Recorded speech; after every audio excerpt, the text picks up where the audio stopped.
हूं शैलेंद्र। लोक पर्व इगास पर राजधानी देहरादून में सीएम आवास में मुख्यमंत्री पुष्कर सिंह धामी ने लोक कलाकारों के साथ इगास पर्व मनाया है। इस दौरान लोगों के साथ सीएम भी लोकगीतों पर झूमते नजर आए हैं। वहीं सीएम धामी ने सभी को इगास बग्वाल की शुभकामनाएं भी दी हैं। सीएम आवास समेत पहाड़ी जिलों में इगास पर्व धूमधाम से मनाया जा रहा। वहीं इगास को लेकर लोगों में उत्साह भी देखने को मिल रहा है।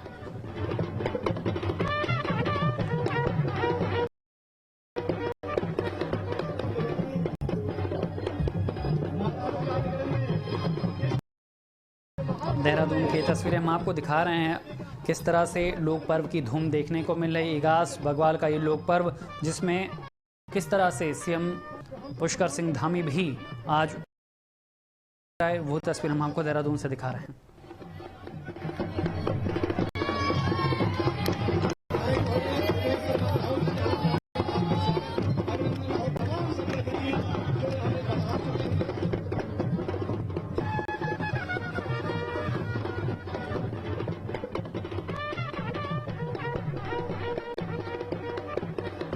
तो देहरादून से तस्वीरें हम आपको दिखा रहे हैं। सीएम आवास पर किस तरह से इगास बग्वाल का लोक पर्व पूरी धूम के साथ मनाया गया है। हर कोई उत्साह में नजर आया। त्यौहार के उल्लास में किस तरह से सीएम पुष्कर सिंह धामी भी यहां पर नजर आए हैं, वो तस्वीरें हम आपको देहरादून से दिखा रहे हैं।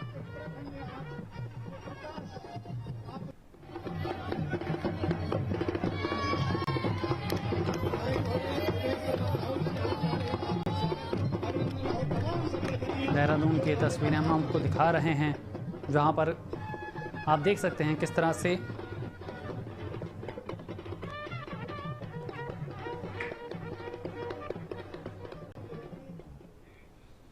तो दीपावली के 11वें दिन एकादशी पर उत्तराखंड में लोक पर्व इगास यानी बूढ़ी दीपावली धूमधाम से मनाया जा रहा। पहाड़ी लोग भेलो खेलकर इगास पर्व मना रहे हैं। पहाड़ों पर दिवाली के 11 दिन बाद गढ़वाल में इगास और कुमाऊं में बूढ़ी दीपावली मनाई जाती है। रात में स्थानीय देवी देवताओं की पूजा अर्चना के बाद बहला, एक प्रकार की मशाल जलाकर उसे घुमाया जाता है और ढोल नगाड़ों के साथ आग के चारों ओर लोक नृत्य किया जाता है।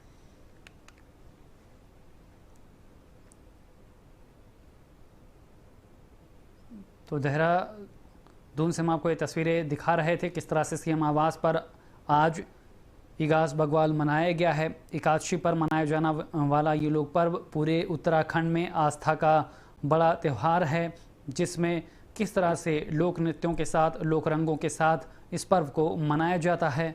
दिवाली के 11 दिन बाद एकादशी जब पड़ती है, तब इस पर्व को पूरी आस्था के साथ, लोक रंगों के साथ, पूरे उत्साह के साथ पूरे प्रदेश में मनाया जाता है।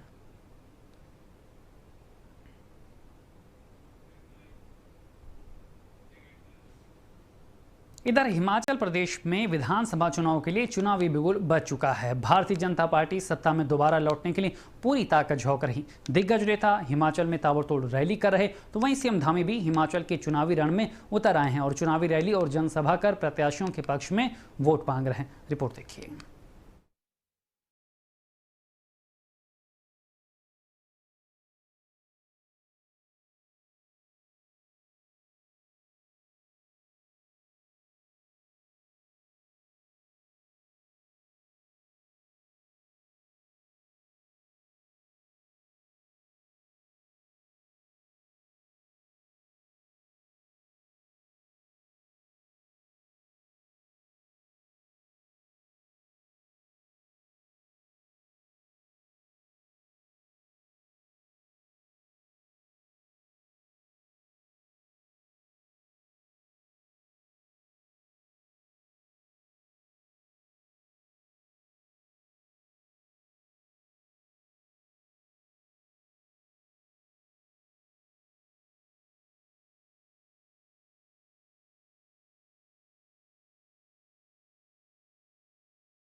इसलिए मुझे बहुत गर्व की अनुभूति हो रही है कि मैं चेतन भाई के लिए यहाँ पर आप सबसे आपका आशीर्वाद मांगने के लिए, आपका समर्थन मांगने के लिए आया हूँ।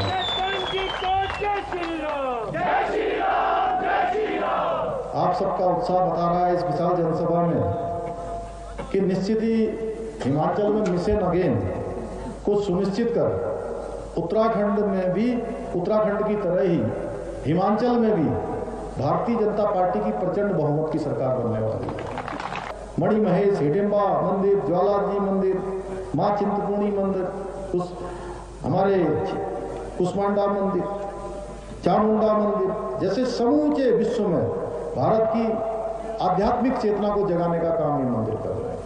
और इन सभी मंदिरों को, सभी धार्मिक स्थलों को, इनके पुनरुत्थान का समय अगर किसी के कालखंड में आया है तो हमारे देश के यशस्वी प्रधानमंत्री मोदी जी के नेतृत्व में आया है। इन दिनों हिमाचल में विधानसभा चुनाव की प्रक्रिया चल रही है, जिसको सफल बनाने के लिए बीजेपी के बड़े दिग्गज हिमाचल में रैली कर रहे हैं। तो वहीं सीएम पुष्कर सिंह धामी भी हिमाचल के रण में धाकड़ रैली कर जनता से वोट मांग रहे हैं। Bureau report, India news, Uttar Pradesh, Uttarakhand.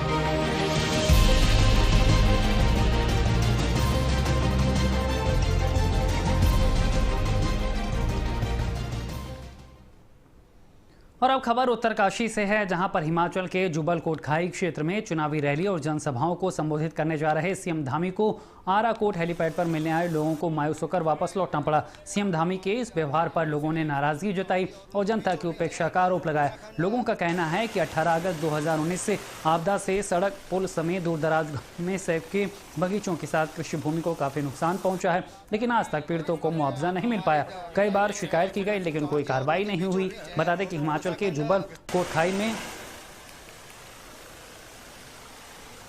आज सीएम यहां पर पहुंचे थे।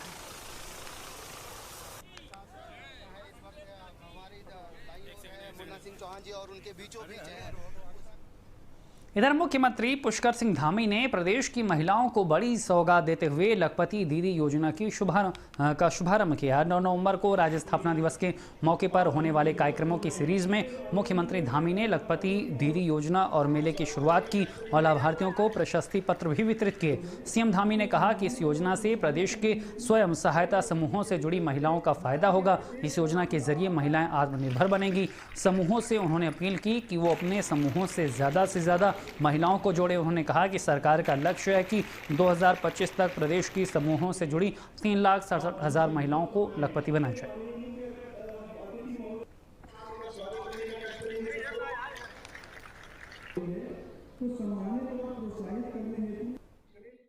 भारत माता की, लखपति दीदी जिंदाबाद, लखपति दीदी जिंदाबाद। जिनको ग्राम्य विकास विभाग की योजनाओं को लाभार्थी होने का अवसर मिला है, मेरी सभी लखपति दीदियां एवं यहाँ उपस्थित सभी माताएं बहनें इस कार्यक्रम में, जो कि लगभग मैं समझता हूँ कि 1 घंटा प्रीपोन्ड हो गया, एक फौजी की तरह, ये हमेशा मुझे सैनिक पुत्र कहते हैं। और ये गणेश जोशी जी, ये स्वयं सैनिक की तरह काम करते हैं। सेना से तो बहुत पहले आ गए, लेकिन इनके जीवन में सेना का सारा अनुशासन हो या समय का पालन हो, पूरी तरह से भरा हुआ है। और सैनिक वही होता है।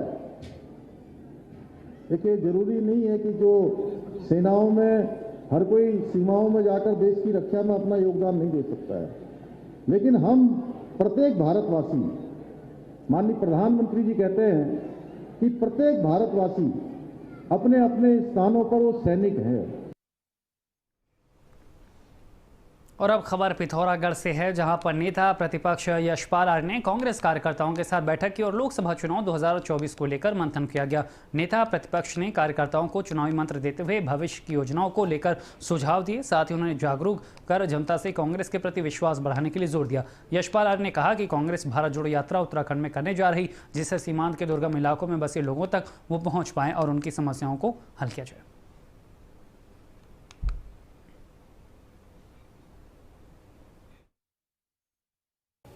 बस कि हमारी क्या रूपरेखा होगी, हमारा क्या रोड मैप होगा, हमारी क्या कार्य योजना होगी, और जो हमारे कार्यक्रम है भविष्य के, जैसे कि भारत जोड़ो यात्रा, उसको भी हम उत्तराखंड में उसकी भी शुरुआत करना चाहते हैं।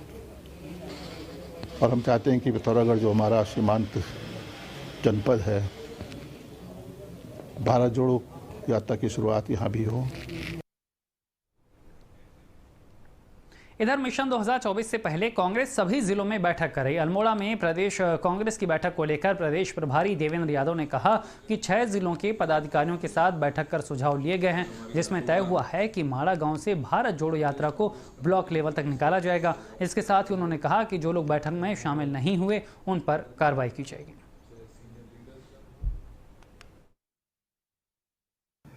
प्रदेश कांग्रेस कमेटी ने इस संदर्भ में एक विस्तृत प्रोग्राम तैयार किया है, जिसकी शुरुआत माना गांव से 7 तारीख को की जाएगी।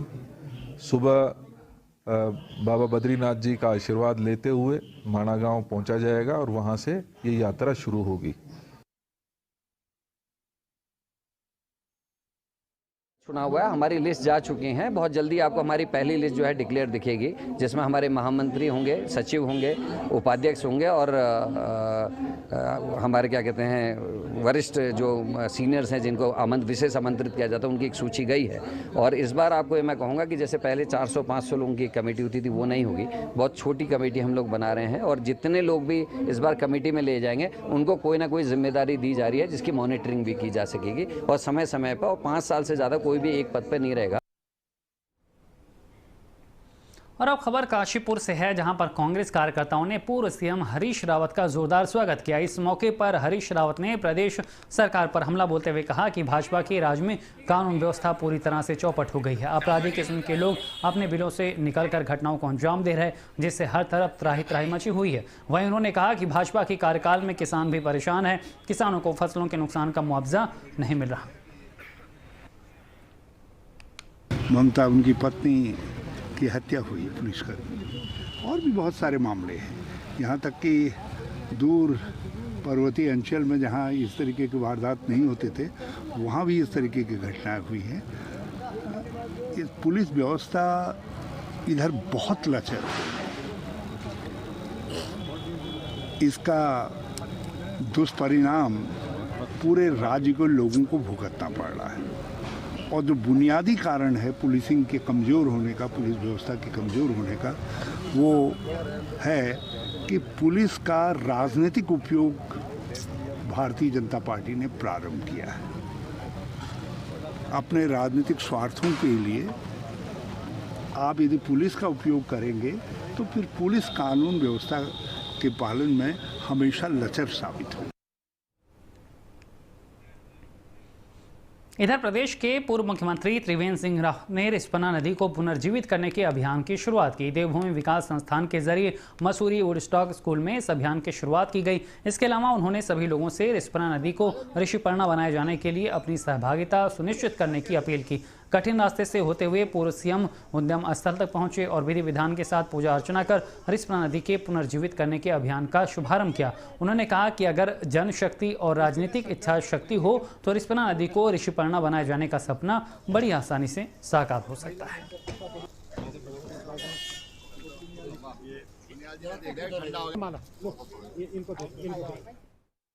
तो हमने इसके लिए प्लानिंग किया था 2018 में, वो सौंग नदी से कुछ पानी, ताकि ये जो रिस्पना नदी है ये सदा नीरा रहे। इसमें सदैव, जैसे कभी ये ऋषिपर्णा थी तब इसमें 12 महीने पानी रहता था। चंद्र कुमार बरतवाल जी ने इस पर एक बहुत अच्छी कविता लिखी है। मासी ये नदी हो, 12 महीने इसमें पानी रहे, उसके लिए जो सौंग बांध है और उसकी शुरुआत हुई थी, उसके लिए अब तमाम उसकी जो क्लियरेंस है वो हो चुकी है। और अब खबर चमोली से है, जहां डीएम हिमांशु खुराना ने 18 किलोमीटर की दुर्गम खड़ी चढ़ाई पैदल तय करते हुए दूरस्थ गांव डुमुक पहुंचे, जहां उन्होंने चौपाल लगाते हुए कई गांवों के लोगों की समस्याएं सुनी और विकास योजनाओं का स्थलीय निरीक्षण किया। इस दौरान डीएम ने सभी को आश्वासन देते हुए कहा कि जल्द ही समस्याओं का समाधान किया जाएगा। उन्होंने कहा कि दूरस्थ क्षेत्रों में बुनियादी सुविधाओं की आस जगी है, जल्द ही समस्याओं का निपटारण कर ग्रामीणों को सुविधाएं दी जाएंगी।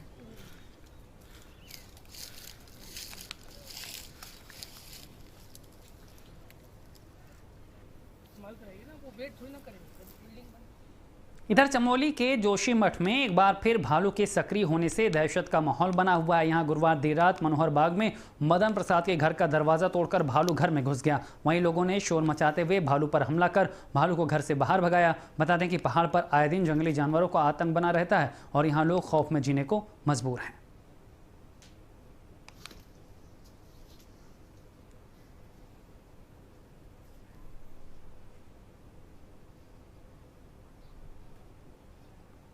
चमोली की तस्वीरें हम आपको दिखा रहे हैं जहां पर किस तरह से भालू की दहशत देखने को मिल रही है।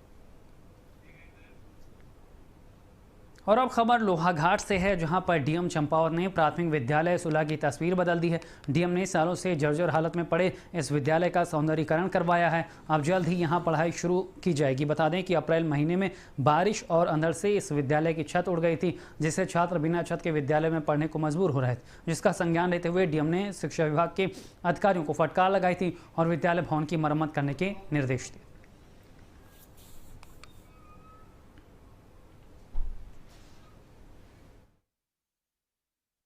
जैसा कि मेरे संज्ञान में है, अप्रैल माह में जो है हवा चली थी आधी तूफान के कारण वो छत उड़ चुकी थी। तो लगभग जो है पौने 10 लाख रुपया जो है उस विद्यालय को जिलाधिकारी महोदय ने जो है तत्काल पैसा स्वीकृत किया और वो विद्यालय भी जो है लगभग बनकर तैयार है। इधर रुड़की के पिरान कलियर दरगाह साबिर पार्क में खादिमों और ठेकेदारों के गुर्गों के विवाद का सिलसिला लगातार बढ़ता जा रहा। सोशल मीडिया पर दरगाह साबिर पार्क का एक वीडियो वायरल हो रहा है जिसमें पीआरडी जवान और ठेकेदार का गुर्गा खादिम मजार शरीफ पर एक दूसरे के साथ धक्का मुक्की करते नजर आ रहे हैं। वीडियो में आप देख सकते हैं कैसे पीआरडी जवान और ठेकेदार का गुर्गा दरगाह के अंदर ही लड़ रहे हैं।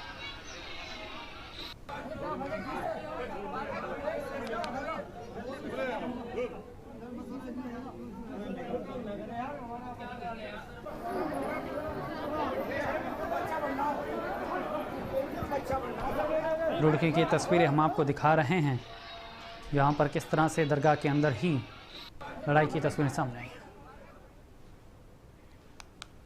और अब खबर पौड़ी से है जहां पर केदार सिंह भंडारी मामले में कोर्ट के आदेश पर लक्ष्मण झूला के थाना प्रभारी निरीक्षक संतोष सिंह और तपोवन चौकी प्रभारी आशीष कुमार के खिलाफ मुकदमा दर्ज कर लिया गया है और पुलिस ने मामले की जांच शुरू कर दी है। बता दें कि केदार सिंह भंडारी मामले की जांच फिलहाल डीआईजी गढ़वाल रेंज कर रहे हैं। इससे पहले पौड़ी गढ़वाल के एडिशनल एसपी भी इस मामले की जांच कर अपनी रिपोर्ट उच्च अधिकारियों को भेज चुके हैं, लेकिन केदार सिंह के माता पिता जांच से संतुष्ट नहीं है। पीड़ित परिवार ने पुलिस पर आरोप लगाते हुए न्याय की गुहार लगाई।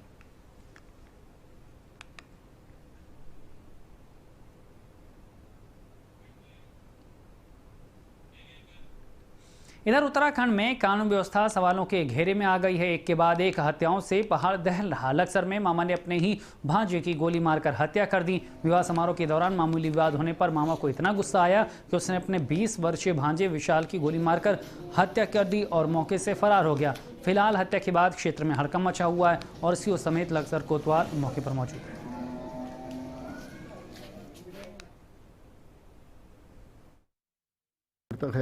विशाल है और जो मामा है और रज्जू है। इनमें कुछ कहीं सुना है बाहर कोई झगड़ा, किसी शादी वादी में कुछ झगड़ा हुआ है तो उसमें आके उसने आज यहाँ पर उसे गोली मार दिया। इसमें जो है पुलिस कार्रवाई कर रही है जैसे मुकदमा लिख गया। तो इंडिया न्यूज़ पर खबरों का सिलसिला लगातार जारी है, लेकिन फिलहाल इस बुलेटिन में इतना ही। नमस्कार।